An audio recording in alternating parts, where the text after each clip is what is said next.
ဘဝမှာငွေမရှာနိုင်လို့မျက်နှာငယ်ရတယ်ဆိုတဲ့အနေအထားမျိုးကြုံခဲ့ရဘူးလားဘဝမှာငယ်ငယ်လေးကတည်းကအချိန်ပေါင်းများစွာကြုံခဲ့ရတယ်မိသားစုတွေမှာပဲဖြစ်ဖြစ်တငယ်ချင်းတွေနဲ့ပဲဖြစ်ဖြစ်ကိုယ့်ရဲ့ပတ်ဝန်းကျင်ရက်ရွာမှာပဲဖြစ်ဖြစ်ငွေများများရှာနိုင်တဲ့လူကိုလူတွေကတန်ဖိုးထားကြတယ်အလေးထားကြတယ်ကိုယ့်သားသမီးကိုပညာရေးကောင်းကောင်းထားခြင်းတယ်ငွေမရှိရင်ထားလို့မရဘူးဒီနေ့ခေတ်ပိုဆိုးတယ်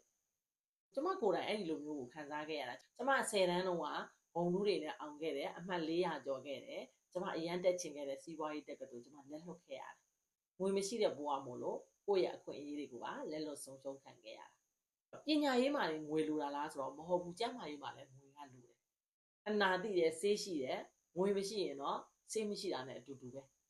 ငွေကအရာအလုံးကိုဖန်တီးပေးတာမျိုးမဟုတ်ပေမဲ့လို့တော်တော်များများကိုတော့ဖန်တီးပေးနိုင်တယ်ဒါကြောင့်ငွေဆိုတာဒုတိယဘုရားသခင်လို့တော့တင်စားကြတာကိုယ့်ရဲ့ချစ်ခင်နှစ်သက်ရတဲ့သူတွေရဲ့ပျော်ရွှင်မှုကိုငွေမရှိရင်လည်းဖန်တီးမပေးနိုင်ပါဘူး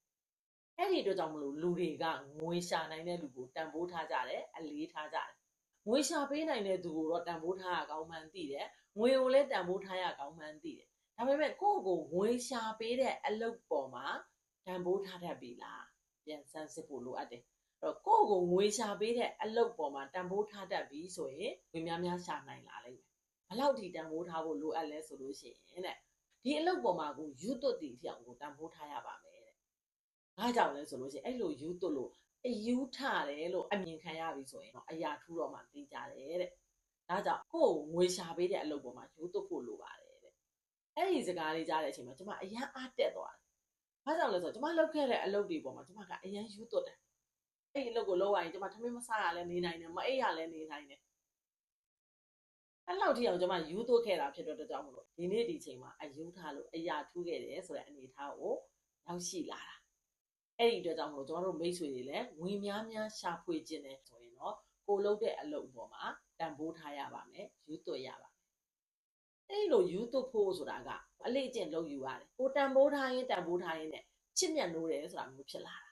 အဲ့လိုမျိုးတန်ဖိုးထားတဲ့ချစ်မြတ်နိုးတယ်ဆိုရင်တော့တကယ်ကိုယူသွတ်သည်ထီအောင်ဖြစ်လာပါလိမ့်မယ်ကိုယ့်ကိုငွေရှာပေးတဲ့အလုပ်ပေါ်မှာအယူထသည်ထီအောင်ချစ်မြတ်နိုးပါဒါဆိုရင်အရာထူးတယ်ဆိုတဲ့အနေအထားကိုရောက်ရှိလာပါလိမ့်မယ်